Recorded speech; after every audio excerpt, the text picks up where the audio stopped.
तो ब्रह्म सूत्र के द्वितीय अध्याय के द्वितीय पाद में हम 24वां सूत्र करेंगे। इससे पहले हम परमाणु, उनकी जो फंक्शन है, क्या वो कर सकते हैं, परमाणुओं में क्या नहीं हो सकता है, क्या पोटेंशियल है क्या नहीं है, इस पर काफी डिस्कशन दिखा। और उसके बाद जो मॉलिक्यूल्स होते हैं, जो परमाणु समुदाय, उनकी भी क्या पोटेंशियल है नहीं है, उस पर भी कुछ डिस्कशन देखा। अब हम कुछ और टॉपिक्स पर चलेंगे। तो सूत्र लेते हैं, फिर समझते हैं। आकाशे चा विशेषा, और आकाश में भी तो भी नहीं, क्योंकि अविशेषात, विशेष कहते हैं स्पेसिफिक, अविशेष मतलब कॉमन, नो डिफरेंस, अर्थात वहां भी कोई डिफरेंट रीजन देने की जरूरत नहीं, सेम रीजन के कारण से भी आकाश में भी वही लॉ लागू होगा।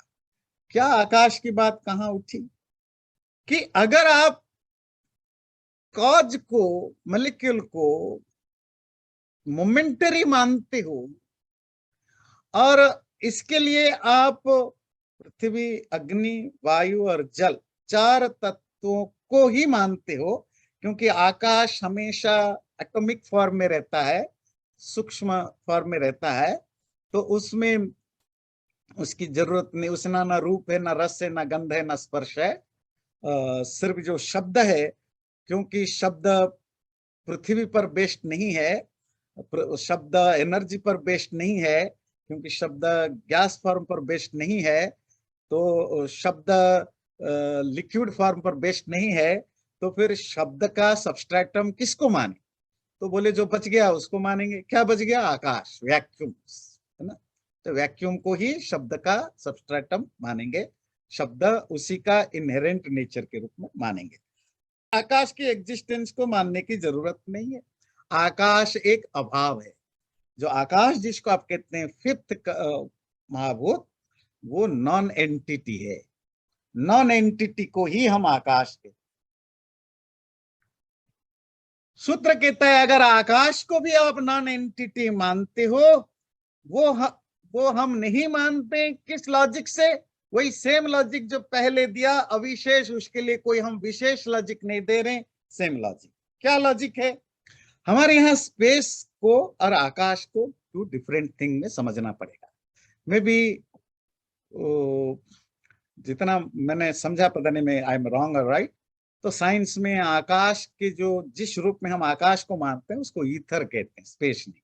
तो space is something different, ether is something different. Ether को क्या डिफाइन करें? जिसको नॉर्मली हम वैक्यूम कहते हैं, और आजकल वैक्यूम भी कहते हैं। There is nothing like vacuum, vacuum also an entity. इस पर भी काफी डिस्कशन चल रहा है। और वहीं से फिर डार्क एनर्जी, डार्क मैटर, इन सब चीजों का आता है। मतलब जो जो एग्जिस्ट तो करते हैं, पर उसको डिफाइन करना, उसको वो करना बड़ा मुश्किल काम है। That's how they are dark. हमारे यहाँ भी इस पर काफी डिबेट और डिस्कशन हुआ है। आकाश की एंटिटी को एक एक एक एंटिटी के रूप में, एग्जिस्टेंस के रूप में माने या ना माने। क्यों मानते हैं? क्योंकि अगर आकाश की एंटिटी को नहीं मानेंगे, इवन सृष्टि से पहले, सृष्टि मतलब मैनिफेस्टेड फॉर्म से पहले, जो जो पार्टिकल्स या जो प्रकृति रूपक जो अनमैनिफेस्टेड फॉर्म थे, वो कहाँ थे? कोई सबस्ट्रेटम तो चाहिए ना, कोई कोई लोकेशन तो चाहिए ना, कहाँ थे? आप इसको ऐसे क्वेश्चन पूछेंगे, पृथ्वी किस में है? पृथ्वी कुत्र अस्ति, वेयर इज द पृथ्वी? तो आंसर जो भी होगा वो आकाश है। वायु किस में है? वेयर इज द वायु? आंसर जो होगा, मतलब may be not the first answer. Suppose आप कहोगे पृथ्वी कहाँ है, आप कहोगे स्पेस में, स्पेस कहाँ है कि उसमें, वो कहाँ है उसमें, जो लास्ट कहीं ना कहीं तो कोई तो लोकेटिव सेंस होगा ना, कोई तो सबस्ट्रेटम मानोगे ना। वो जो लास्ट चीज किस में है, वो जो किस में है, आप कहोगे वैक्यूम में, हम कहते हैं उसी को आकाश। आप जो भी आप सबस्ट्रेटम का नाम लोगे, उसी को हम आकाश कहते हैं। तो कुछ भी आप क्वेश्चन पूछो, लोकेशन में उसकी जो लास्ट आंसर होता है वो आकाश होगा। इवन हमारे दर्शनों में तो और बड़ा इंटरेस्टिंग चीज है, इवन वो कहते हैं जो आप अभाव की बात करते हो ना, अभाव समझते, नॉन एग्जिस्टेंस, वो नॉन एग्जिस्टेंस को प्रूव करने के लिए भी आपको आकाश की जरूरत है। किसी चीज की नॉन एग्जिस्टेंस को प्रूव कैसे? अब सपोज ये कहते हैं घटः तत्र नास्ति, वहां घड़ा नहीं है,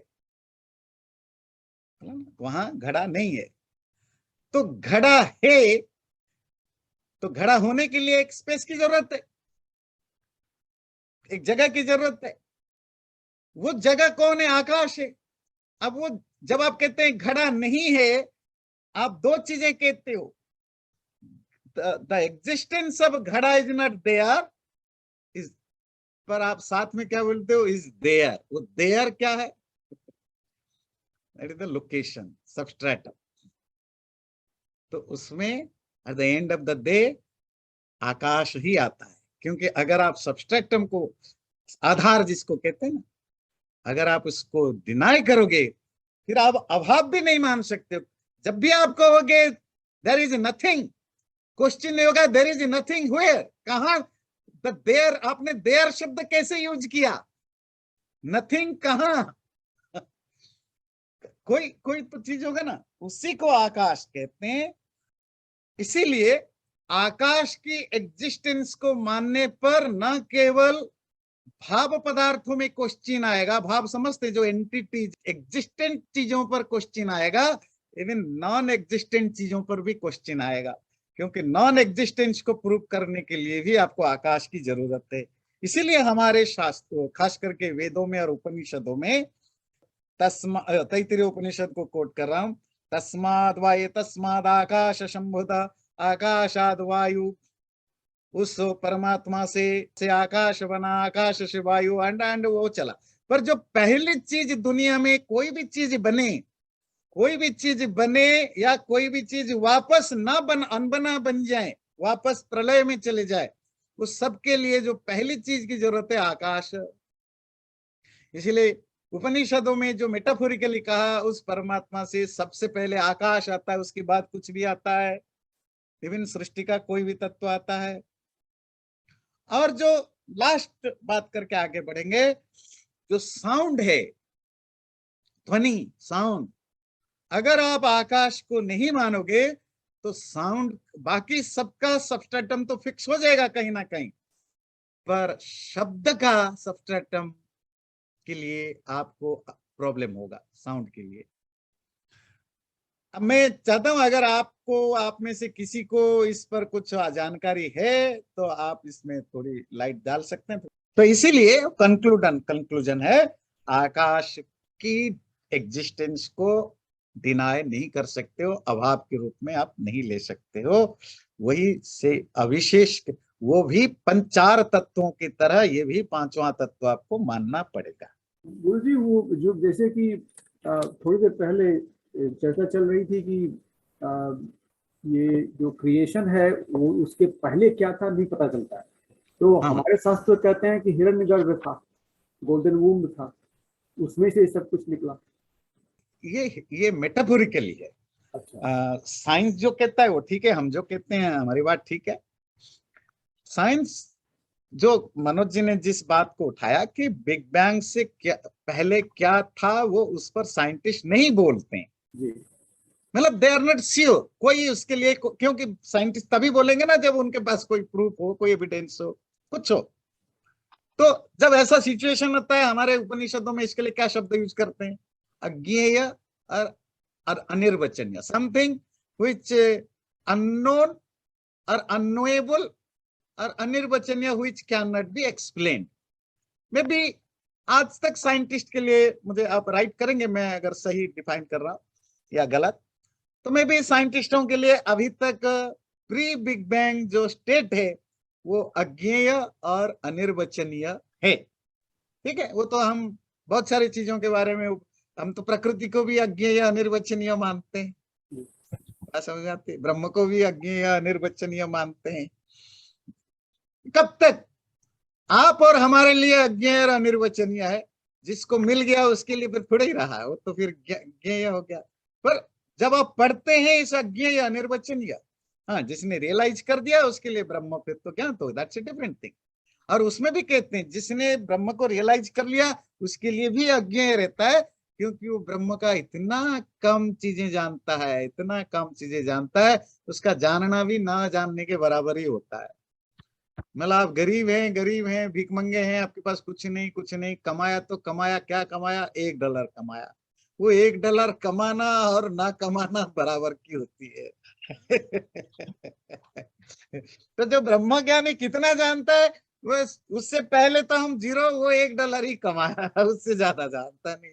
ये बात ट्रू है कि शब्द की डेफिनेशन हम जो ट्रेडिशनल लेते हैं, शब्द का मतलब होता है वर्ड, बट वो अलग है। हमारे शास्त्र में जरा कल की कौन सी क्लास में हम डिस्कशन कर रहे थे, शायद रामायण में डिस्कशन आया था। अच्छा, हमारे दर्शन शास्त्रों में शब्द का 2 रूप में हम लेते हैं, वर्ड एंड साउंड। वर्ड अनित्य है, साउंड नित्य है। वर्ड मतलब जो मैनिफेस्टेड है, जो मैं बोल रहा हूं, ये टेम्पररी है। पर जो मैं नहीं बोल रहा हूं, जब मैं नहीं बोलता हूं, even in my silent stage the sound is there but in unmanifested form. तो वो जो साउंड की जो बिल्कुल वैसे ही जैसे प्रकृति का 2 फॉर्म है, विकृति रूप जो मैनिफेस्टेड यूनिवर्स है और जो अनमैनिफेस्टेड है। हाँ जी, उसमें आई थिंक एक और वर्ड यूज होता है कई बार इसके लिए, किसी मेरे को जितना समझ में आया है, vibration. Like you know word मतलब, तो वाइब्रेशन अगर आप लेते हैं तो वाइब्रेशन में साउंड ही नहीं होती है, इलेक्ट्रोमैग्नेटिक वेव्स भी सब, all of them are vibration.